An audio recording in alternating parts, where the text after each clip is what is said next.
Good morning, students. Class ninth, subject Social Science, and in this class, we are continuing the chapter Russian Revolution along with the Socialism in Europe. वैसे आपका Russian revolution finish हो चुका है, मतलब revolution की जो घटना होती है, जो इवेंट होता है, वो फिनिश हो चुका है। इसके बाद क्या क्या इम्पैक्ट पड़ते हैं रशिया पर और बाकी की कंट्रीज़ पर, हम उसके बारे में आज डिस्कशन करेंगे। लास्ट हमने फेब्रुअरी रेवोल्यूशन पढ़ा था, फिर उसके बाद में अक्टूबर रेवोल्यूशन हम देख चुके हैं। अब हम देखते हैं स्टालिन्स कलेक्टिवाइजेशन प्रोग्राम। देखो इसके बाद क्या हुआ था, हमने देखा कि जो भी लैंड था वो फार्मर्स में डिस्प्यूट हो गया था। तो कुछ फार्मर्स के पास ज़्यादा लैंड था और कुछ के पास था कम। जिनके पास ज़्यादा खेती होती थी, ज़्यादा लैंड होता था, वो क्या करते थे, स्टॉक को रोक के रखते थे। स्टॉक रोकना मतलब जैसे आपने कोई भी फसल उगाई है, आप इस उम्मीद से कि बाद में इसके अच्छे भाव मिलेंगे, आज अगर उसको नहीं बेचोगे तो उसको बोलते हैं स्टॉक होल्डिंग, ठीक है, in the expectation of higher price. तो ये करके रखता था कौन, जो ज़्यादा ज़मीन वाले किसान है वो। और इसकी वजह से क्या होता था कि एकदम से लोगों को खाने के लिए चीज़ें नहीं मिलती थी। जो स्मॉल फार्मर्स थे उनको उसी टाइम पे मॉडर्नाइज भी नहीं किया जा सकता था, एकदम से उनको मॉडर्नाइज कर देंगे, वैसे तो पॉसिबल है नहीं। इनको मॉडर्नाइज करना ज़रूरी क्यों है, क्योंकि इनको मॉडर्नाइज अगर हम करेंगे तो हमारी जो बेसिक नीड है उसको आप फुलफ़िल कर पाओगे, है ना। तो इसका एक सॉल्यूशन निकाला गया, अल्टरनेट सॉल्यूशन, जिसका नाम दिया गया स्टालिन्स कलेक्टिवाइजेशन प्रोग्राम, जो कि रिलेटेड था किससे, आपके एग्रीकल्चर रिफॉर्म से।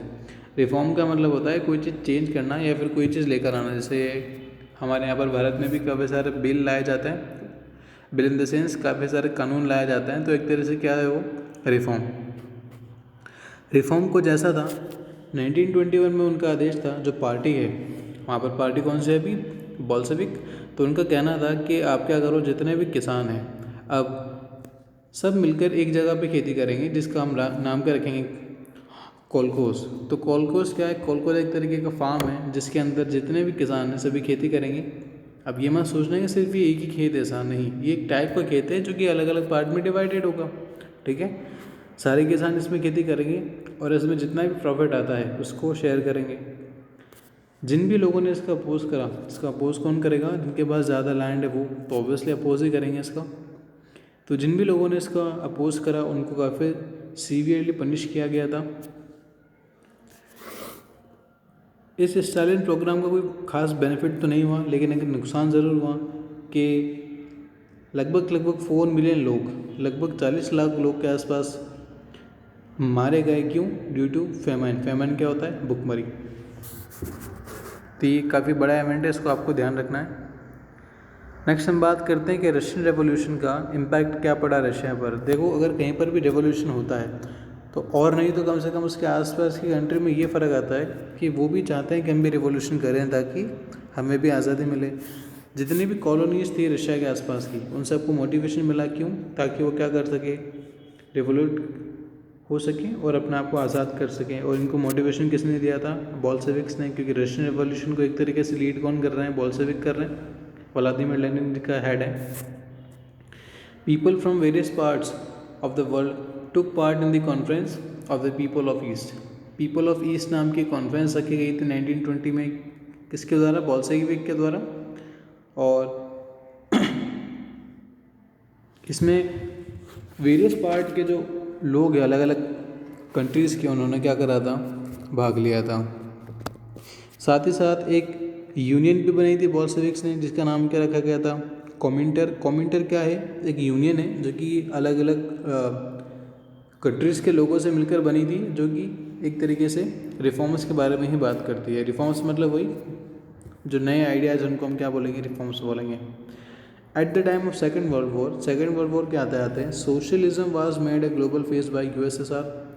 सोशलिज्म को एक काफ़ी बड़ा नाम बता दिया था किसने, यूएसएसआर ने। ग्लोबल फेस का मतलब यहाँ पर है कि जितनी भी कंट्रीज़ है ग्लोब के अंदर, इन द वर्ल्ड, सब सोशलिज्म को जानने लगे थे।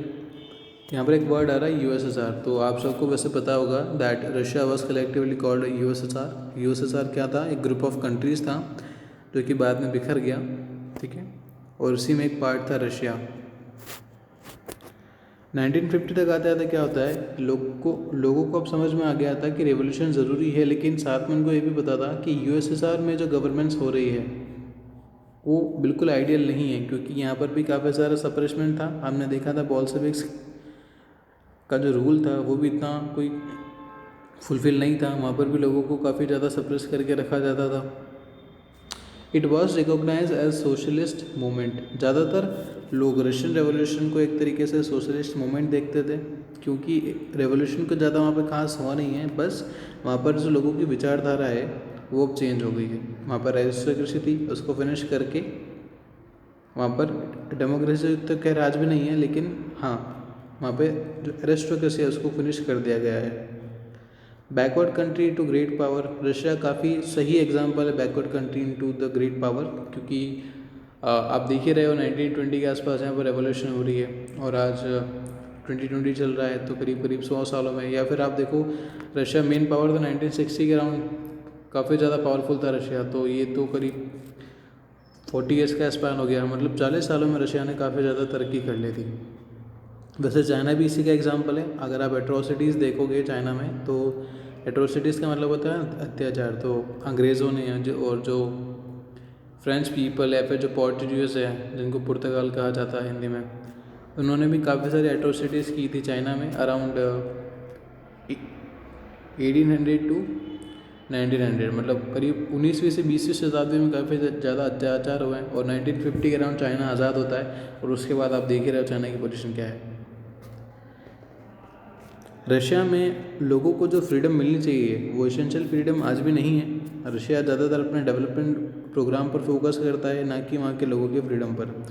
देखो ये दोनों आपस में रिलेटेड इसलिए क्योंकि डेवलपमेंट प्रोग्राम अगर कोई होता है तो ऑब्वियस सी बात है कि वो किसी के अपोज में बना होगा। ज़्यादातर डेवलपमेंट प्रोग्राम कुछ ऐसे ही होते हैं जो किसी का नुकसान कर रहे होते हैं। और आप ऐसे इंडिया में भी देख सकते हो, अगर कोई प्रोग्राम चल रहा होता है, अच्छा है बुरा मैं नहीं कह रहा, लेकिन हाँ उसका अपोज तो होता ही है, ठीक है। So it was the lecture.